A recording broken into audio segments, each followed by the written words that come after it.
A Bíblia em um ano. Uma experiência de encontro com Jesus Cristo, a Palavra de Deus.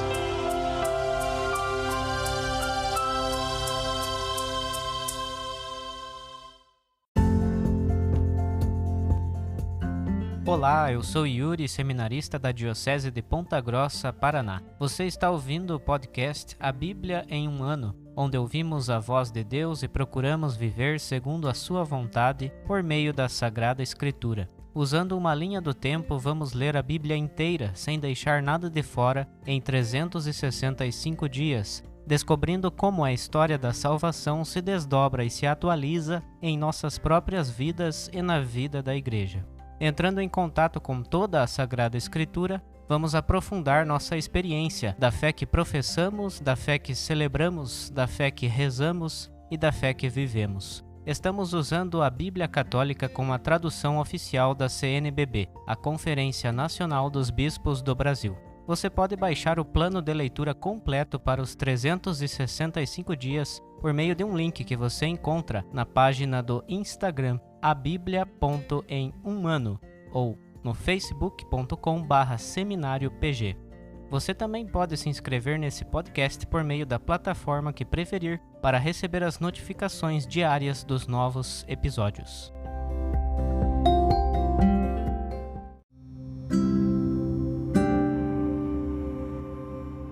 Olá, eu sou o Padre Joel Nalepa, da Diocese de Ponta Grossa, no Paraná. Antes de iniciarmos a leitura e a escuta dos textos bíblicos propostos para hoje, vamos pedir que o Espírito Santo ilumine nossa mente e nosso coração para que a palavra de Deus frutifique em nossas vidas. Em nome do Pai, do Filho e do Espírito Santo. Amém. Vindo Espírito Santo, enchei os corações dos vossos fiéis e acendei neles o fogo do vosso amor. Enviai o vosso Espírito, e tudo será criado, e renovareis a face da terra. Oremos.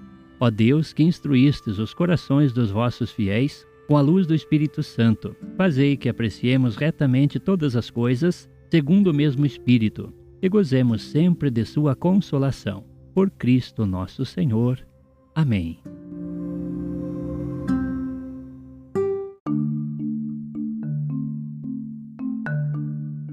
Hoje é o dia 21 do podcast A Bíblia em um ano. Hoje leremos do Gênesis os capítulos 26 e 27, onde veremos a bênção de Isaac a Jacó. Também leremos do livro de Jó os capítulos 15 e 16, onde veremos o segundo discurso do amigo de Jó, Elifaz, e mais uma resposta de Jó. E por fim, leremos o capítulo 2 do Eclesiastes. Gênesis capítulo 26. Sobreveio uma fome à região, depois daquela primeira do tempo de Abraão, e Isaque foi até Gerara, junto a Abimeleque, rei dos filisteus. O Senhor apareceu-lhe e disse: Não desças ao Egito, vai morar na terra que eu te direi. Fica migrando nesta terra, e eu estarei contigo, e te abençoarei, pois a ti e à tua descendência darei todas estas terras, cumprindo o juramento que fiz a teu pai Abraão. Multiplicarei tua descendência como as estrelas do céu, e a ela darei todas estas terras. Por meio de tua descendência serão abençoadas todas as nações da terra, porque Abraão ouviu a minha voz e guardou suas obrigações comigo, os meus mandamentos, meus preceitos e minhas leis. E Isaque estabeleceu-se em Gerara. Quando os homens do lugar lhe perguntavam por sua mulher, ele dizia: É minha irmã. Receava dizer que era sua mulher, pois pensou: que os homens do lugar não me matem por causa de Rebeca, pois era bela de se ver. Como sua permanência em Gerara se prolongasse, certo dia Abimeleque, rei dos filisteus, olhava pela janela e viu Isaque aos risos com Rebeca, sua mulher.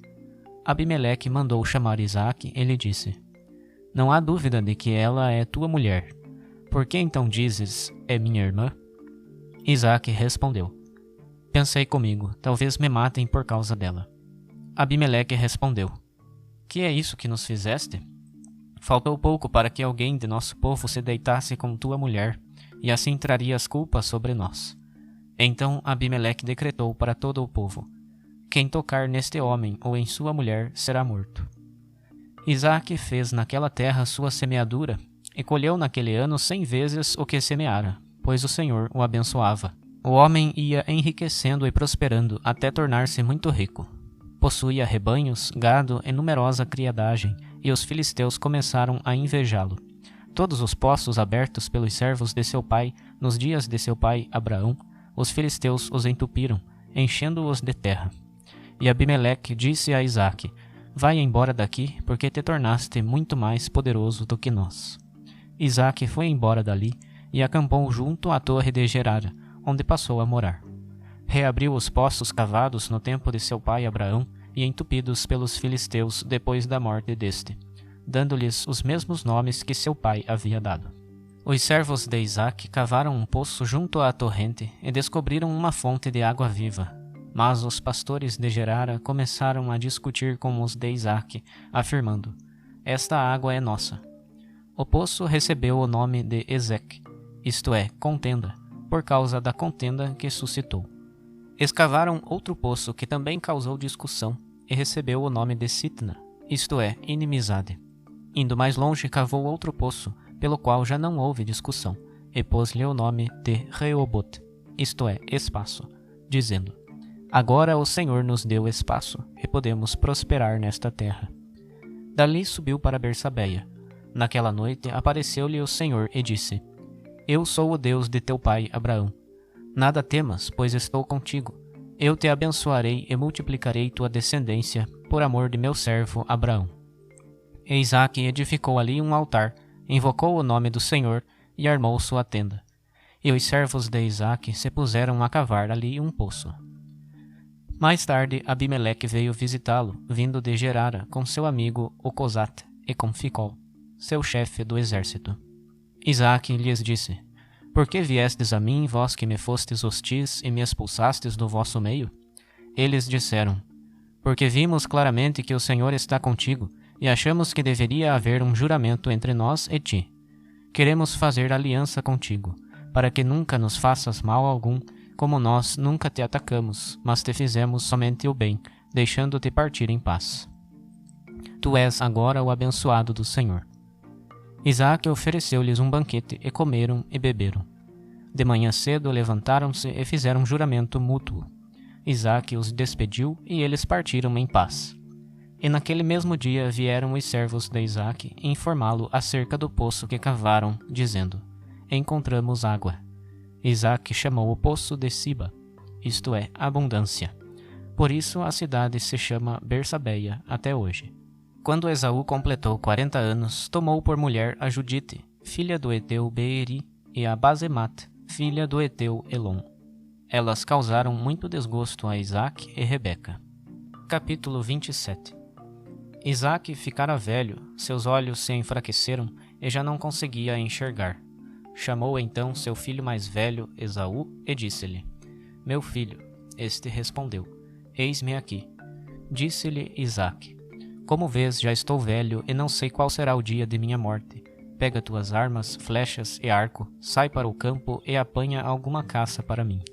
Depois prepara-me um saboroso assado, como eu gosto, e traze-o para que eu coma e te dê a minha bênção antes de morrer. Ora, Rebeca tinha ouvido o que Isaque dissera a seu filho Esaú. Depois que Esaú saíra para o campo em busca de caça, Rebeca disse a seu filho Jacó: Olha, ouvi teu pai falar a teu irmão Esaú. Traze-me caça e prepara-me um saboroso assado para que eu coma e te dê minha bênção diante do Senhor antes de morrer. Agora, meu filho, escuta bem o que te mando. Vai até o rebanho e traze-me 2 cabritinhos bem gordinhos, a fim de fazer para teu pai um assado saboroso como ele gosta. Leva-o a teu pai para ele comer, a fim de que te dê a sua bênção antes de morrer. Jacó, porém, respondeu a Rebeca, sua mãe: Meu irmão Esaú é um homem peludo, enquanto eu tenho a pele lisa. Se o pai me apalpar, há de considerar-me um impostor, e atrairei sobre mim maldição em vez de bênção. A mãe lhe disse: Caia sobre mim tua maldição, meu filho, mas escuta minha voz, vai pegar os cabritos para mim. Ele foi pegar os cabritos para a mãe, que preparou um assado saboroso como o pai gostava. Rebeca escolheu, na casa, as melhores vestes de seu filho mais velho, Esaú, e vestiu com elas o seu filho mais novo, Jacó. Com as peles dos cabritos, cobriu-lhe as mãos e a pele lisa do pescoço. pôs o assado e o pão que havia preparado nas mãos do seu filho Jacó, que os levou ao pai e disse: Meu pai. Isaque respondeu: Eis-me aqui. E quem és tu, meu filho? Jacó respondeu ao pai: Eu sou Esaú, teu primogênito. Fiz como me ordenaste.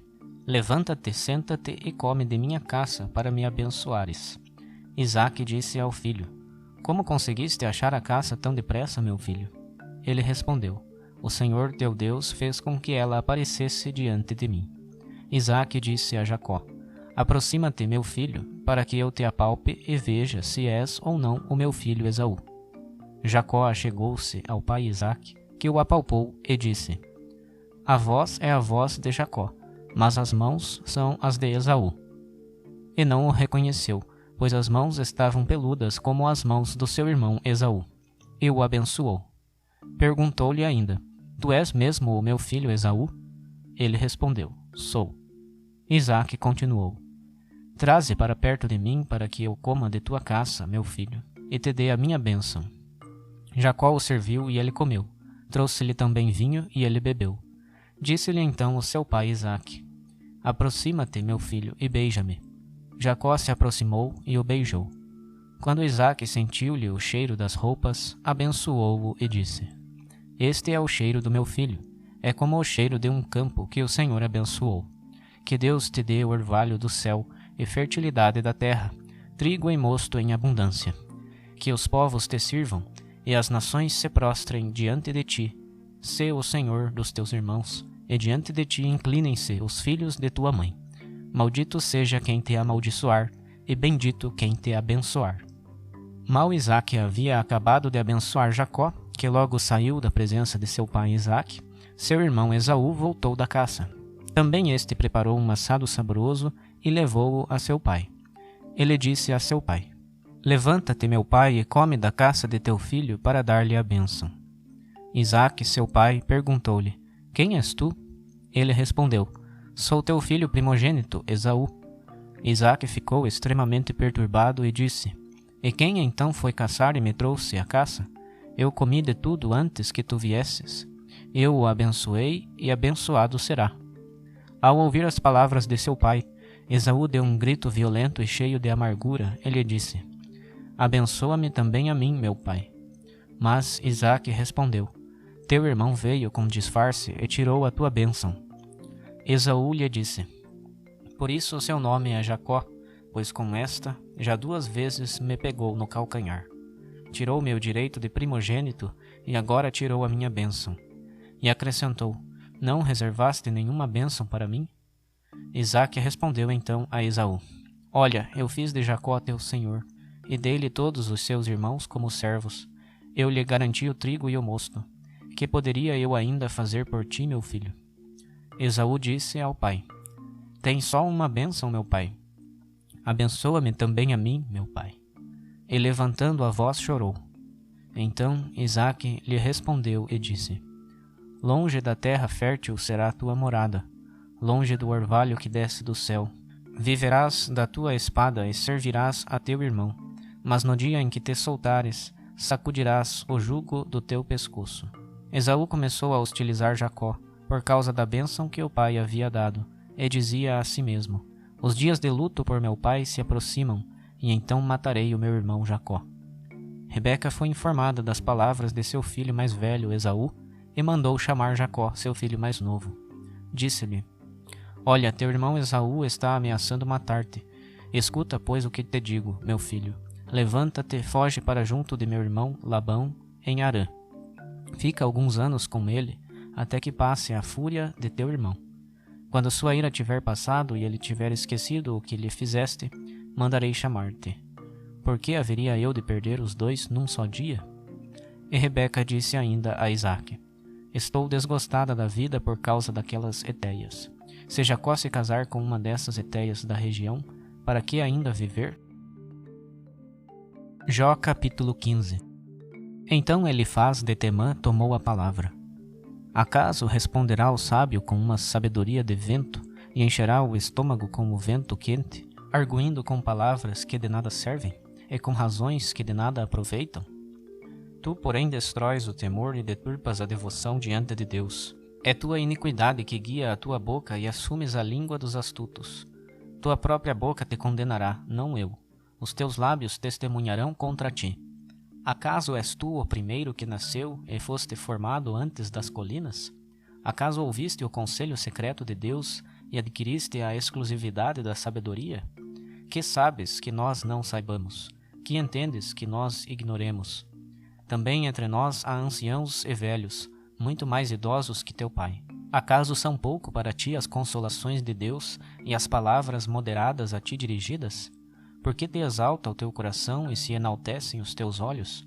Por que voltas contra Deus o teu ímpeto e deixas sair tais palavras de tua boca? Que é o ser humano para bancar o imaculado, e o que nasce de mulher para que apareça como justo? Mesmo em seus anjos Deus não confia, nem os céus são puros a seus olhos. Quanto mais abominável e corrupto é o ser humano, que bebe a iniquidade como água. Eu te mostrarei, escuta-me. O que vi, te contarei. Aquilo que os sábios testemunham, o que seus pais não ocultaram. De fato, só a eles foi dada a terra, e nenhum estranho infiltrou-se entre eles. Em todos os dias de sua vida, o ímpio é atormentado, e o número dos anos é incerto para o tirano. O som do medo está sempre em seus ouvidos, como se mesmo na paz o devastador irrompesse contra ele. Não crê que se possa voltar das trevas uma vez que está destinado à espada. Quando sai perguntando onde está o alimento, sabe que está preparado para ele o dia das trevas. A tribulação e a angústia lhe causarão terror e o cercarão como a um rei pronto para a batalha. Ele estendeu contra Deus a sua mão, ousou desafiar o poderoso, correu contra ele com o pescoço erguido, empunhando o escudo reforçado. A gordura besunta o seu rosto, e de seus quadris pende a obesidade. Em cidades devastadas habitou, em casas desertas transformadas em ruínas. Mas não se enriquecerá, sua fortuna não vai durar, pois não aprofundará na terra a sua raiz. Ele não escapará das trevas, a chama queimará seus ramos, e o vento arrancará sua flor. E não confie na enganação, iludido pelo erro, pois a enganação vai ser a sua recompensa. Antes de se completarem, seus dias serão cortados, e seu ramo não tornará a ficar verde. Seu cacho se estragará, como o da videira em sua primeira floração, e como a oliveira que deixa cair sua flor.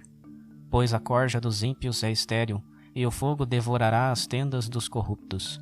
Quem concebe o mal dá à luz a iniquidade, e seu ventre só prepara enganos. Capítulo 16. Jó, porém, retrucou: Já ouvi muitas vezes tais coisas, consoladores importunos todos vós, pois me dizeis, não terão fim essas palavras de vento? Ou, o que te move a retrucar assim? Poderia também eu falar coisas semelhantes, se estivesseis vós no meu lugar. Comporia discursos a vosso respeito e balançaria minha cabeça contra vós. Eu vos reconfortaria com a minha boca e não impediria o movimento de meus lábios. Se eu falo, minha dor não cessa. Se me calo, ela não se aparta de mim. Agora, porém, minha dor me esgota, ó Deus, pois acabaste com toda a minha família. Minhas rugas testemunham contra mim, e um mentiroso aparece à minha frente contradizendo-me. A sua ira me dilacerou, posicionou-se contra mim e me atacou, rangendo os dentes. Meu inimigo aguça os olhos em minha direção. Abriram a boca contra mim e com suas afrontas me esbofetearam, caindo em bloco por cima de mim. Deus me encurralou junto do iníquo e me entregou às mãos dos ímpios. E eu, outrora tranquilo, fui esmagado de repente. Ele segurou-me pelo pescoço, esganou-me e transformou-me em seu alvo. Ele cercou-me com seus lanceiros, atravessou meus rins sem compaixão, derramando por terra o meu fígado. Arrebentou-me, quebrando e demolindo, arremeteu contra mim como um gigante. E eu, sobre minha pele, costurei o cilício e deixei cair até o chão a minha fronte. Meu rosto está vermelho de tanto chorar e minhas pálpebras se escureceram, embora não haja maldade em minhas mãos e seja pura a minha oração. Ó terra, não encubras o meu sangue e não se esconda em ti o meu clamor. Olhai, no céu está a minha testemunha, o meu fiador nas alturas. Meus pensamentos falam por mim. É para Deus que correm minhas lágrimas. Quem dera se julgasse entre o homem e Deus, como se julga entre o ser humano e seu semelhante. Pois os anos tão breves estão passando, e eu sigo por um caminho sem volta. Eclesiastes capítulo 2. Eu disse comigo no meu coração: vou experimentar-te com a alegria, desfruta da felicidade. Mas também isso é vaidade. Do riso eu disse: loucura. E da alegria, para que serve? Ponderei seriamente entregar meu corpo ao vinho, embora deixando meu coração ser conduzido pela sabedoria. Pensei em abraçar a insensatez para averiguar o que os filhos de Adão podem fazer de útil debaixo do sol nos breves dias de sua vida. Multipliquei minhas atividades, construí casas e plantei vinhas, cultivei jardins e pomares, enchendo-os com árvores de toda espécie de frutos. Construí reservatórios de água para regar o bosque das árvores que germinavam. Adquiri escravos e escravas e tive grande criadagem. Tive também gado e grandes rebanhos de ovelhas, mais do que todos os que me precederam em Jerusalém. Acumulei para mim também prata e ouro, e riquezas dos reis e das províncias. Recrutei para mim cantores e cantoras, e as delícias dos filhos de Adão, taças e jarros para o serviço do vinho. Assim, engrandeci-me e ultrapassei a todos os que me precederam em Jerusalém, e minha sabedoria continuava comigo. Tudo o que desejavam meus olhos não lhes neguei. Não privei meu coração de nenhum prazer, e ele desfrutou de todos os esforços. Julguei que esta era a parte que me cabia por todas as minhas fadigas. Voltando-me então para todas as obras que minhas mãos tinham feito e para os trabalhos nos quais eu tinha penado, vi que em tudo havia vaidade e aflição do espírito. Nada há de proveitoso debaixo do sol. Pus-me então a examinar a sabedoria, a tolice e a insensatez. Que fará o sucessor do rei? O mesmo que os outros já fizeram. E observei que a sabedoria está tão à frente da insensatez quanto a luz precede as trevas. Disse que o sábio tem olhos na cabeça, enquanto o insensato caminha no escuro. Mas percebi que o fim de ambos é o mesmo. Por isso disse no meu coração: se o fim do insensato e o meu será o mesmo, que me aproveita o ter me aplicado mais à sabedoria? Falando comigo mesmo, adverti que também isso era vaidade. A memória do sábio não será eterna, como também não será a do insensato, pois os tempos futuros cobrirão tudo igualmente com o esquecimento. Tanto morre o sábio como o ignorante. Por isso desgostei-me da vida, pois vejo que é mal para mim o que se faz debaixo do sol. Tudo é vaidade e aflição do espírito. E ainda detestei todo o trabalho com que me afadiguei debaixo do sol, pois devo deixar tudo para quem viver depois de mim. Quem é que sabe se ele será sensato ou insensato? Todavia será o dono de todos os trabalhos nos quais penei e com os quais me preocupei debaixo do sol. E isso também é vaidade. Assim afastei-me com o coração exasperado de todo o trabalho com que me afadiguei debaixo do sol. Pois aquele que trabalha com sabedoria, competência e diligência deverá entregar a sua parte a outro que em nada colaborou. E isso, pelo visto, é vaidade e um grande mal. De fato, que aproveita ao ser humano todo o seu trabalho e a aflição do coração com a qual labutou debaixo do sol? Todos os seus dias são dores, e a sua ocupação sofrimentos.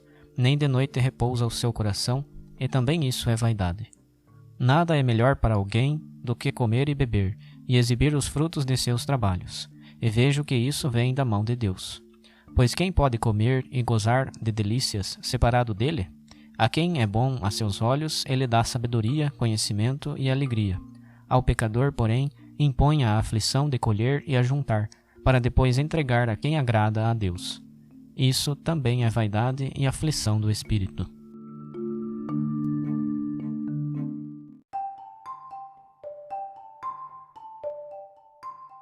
Olá, eu sou o Padre Tiago Engenchac, padre diocesano da Diocese de Ponta Grossa, no Paraná.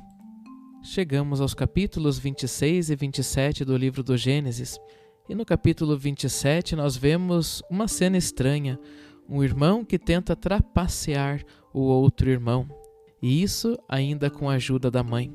Porém, nós precisamos voltar um pouquinho lá no capítulo 25 para entender aquilo que Jacó fez com Esaú. No finzinho do capítulo 25 do Gênesis, nós vemos que Esaú vende por um prato de lentilha o seu direito de primogenitura. E a partir disso, nós compreendemos que aquilo que Jacó está para fazer, na verdade não foi bem uma trapaça, mas ele vai tentar adquirir aquilo que o seu irmão já havia jurado que lhe daria, que é justamente os direitos de um primogênito. Mas deixando esta situação um pouco de lado, eu gostaria de aprofundar a bênção que Isaac concede ao seu filho Jacó. E nessa bênção nós veremos algumas características muito interessantes da cultura daquele povo judeu. Em primeiro lugar, na bênção que Isaac concede ao seu filho, lá no versículo 28 do capítulo 27, Isaac diz: que Deus te conceda o orvalho do céu e a fertilidade da terra, trigo e vinho em abundância. E assim, desta forma, a primeira coisa que um pai entrega ao seu filho como herança é justamente um pedido para que este filho seja previdente, ou seja, que ele saiba cuidar da sua família, que ele continue cultivando a terra para que a sua família depois não sofra com as caristias, com as secas que naquela região até hoje são muito comuns. Então, o primeiro cuidado que um pai entrega ao filho como herança é o cuidado da sua família, no sentido de que este filho seja previdente, seja cuidadoso e que continue com os bens da terra, mantendo e sustentando a sua família. Um segundo ponto interessante dessa bênção concedida a Jacó é o seguinte: que os povos te sirvam e as nações se prostrem diante de ti. E assim nós vemos que essa bênção, de uma certa forma, também se torna política, no sentido do cuidado com o bem comum que agora Jacó precisará ter. Que os povos te sirvam, que as nações se prostrem diante de ti.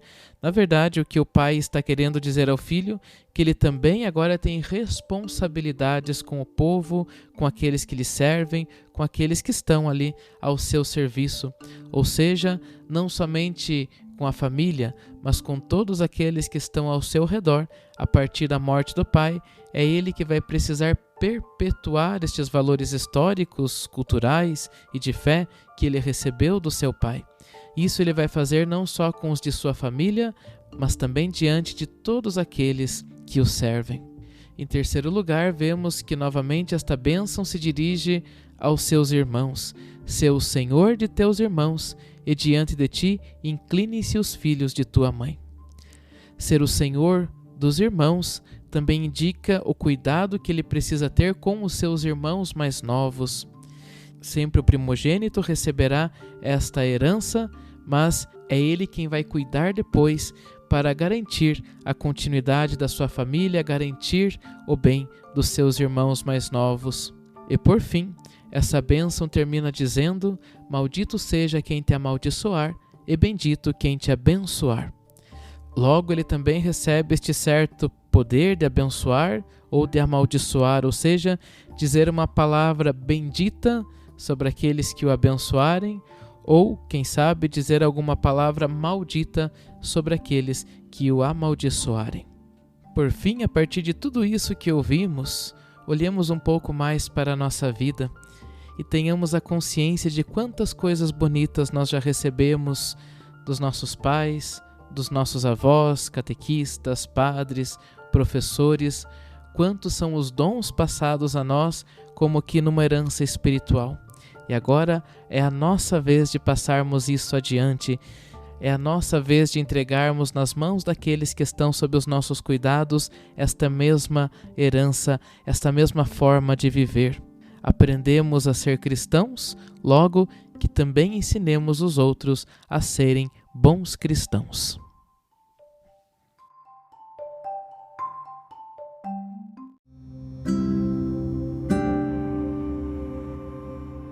Querido irmão, querida irmã, após a leitura e a meditação da Palavra de Deus contida na Sagrada Escritura, peçamos que o Espírito Santo inspire as nossas ações a partir do mistério de Jesus Cristo, o Verbo encarnado. Oremos. Ó Deus, concedei ao vosso povo alimentar-se cada vez mais da vossa Palavra e nela encontrar a fonte da vida. Por nosso Senhor Jesus Cristo, vosso Filho, na unidade do Espírito Santo. Amém. Quem vos fala é o Dom Sérgio Arthur, bispo da Diocese de Ponta Grossa, no Paraná. Desça sobre vós a bênção de Deus Todo-Poderoso, Pai e Filho e Espírito Santo. Amém.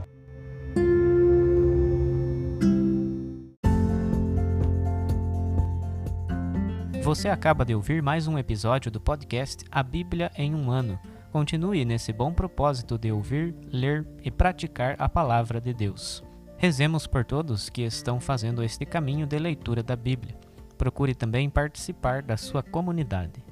A permissão para uso do plano de leitura The Bible in a Year com o Padre Mike Schmitz e Jeff Kevins foi concedida por Ascension. A versão original pode ser baixada em ascensionpress.com. Todos os direitos desse plano estão reservados à Ascension. Os demais conteúdos do podcast não são criados, revisados ou apoiados por Ascension.